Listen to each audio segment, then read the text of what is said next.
Il y a bien une COP. Il était une fois, once upon a time in the south of the West,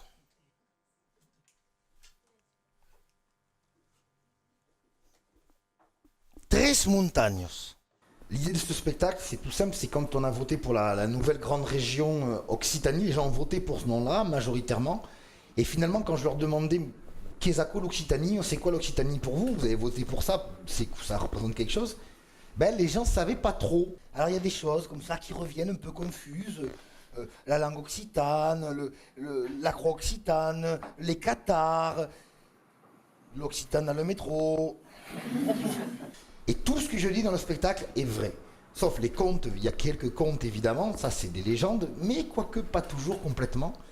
Alors je le dis avec beaucoup de mauvaise foi parfois, je le dis en faisant l'idiot, mais tout ça est rigoureusement exact. Je sais pas faire de spectacle sans instrument de musique, moi. Il y en a qui font ça très bien, moi j'ai du mal. J'en ai besoin parce que dans les veillées occitanes que j'ai connues, qui m'ont fait en tant que conteur, ma formation de conteur à moi c'est ça. C'est les soirées occitanes, c'est les contes à la maison.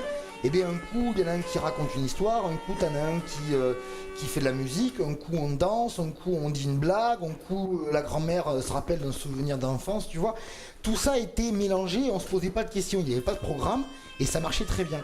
Et c'est finalement ça que j'essaye de retrouver dans mes spectacles. On passe de l'un à l'autre le plus naturellement possible. Alors, premier cours d'Occitan, première leçon, pour dire bonjour, on dit adiou. On peut dire bunsun autrement, mais on dit adiou. Mais l'occitan, ça fait partie de ça. Alors là, sur ce spectacle-là, c'est important l'occitan, parce qu'évidemment, c'est la langue dont je parle. J'en mets pas toujours tout le temps parce que je veux laisser personne sur le carreau, mais on en met un petit peu pour l'entendre, juste ce qu'il faut pour que ceux qui aiment ça, ben, ils l'ont. Et ceux qui la comprennent pas, ils ont une couleur comme ça, mais ça les dérange pas dans la compréhension de l'histoire, en fait. Et sa femme était une femme précieuse, raffinée, et tant te dire qu'il y avait un problème de communication.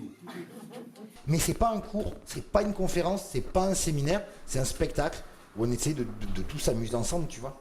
Alors, en bas à gauche et en bas à droite, ici et ici, deux voisins les plus importants, nos voisins directs, que l'on appelle les perdants au rugby.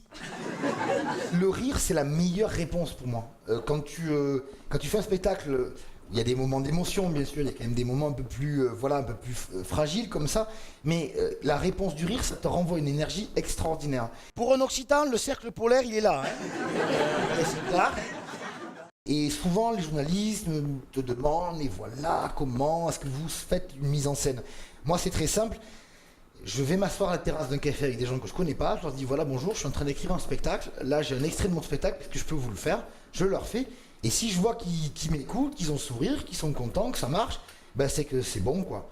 Et c'est finalement la meilleure mise en scène que je connaisse, c'est celle du public.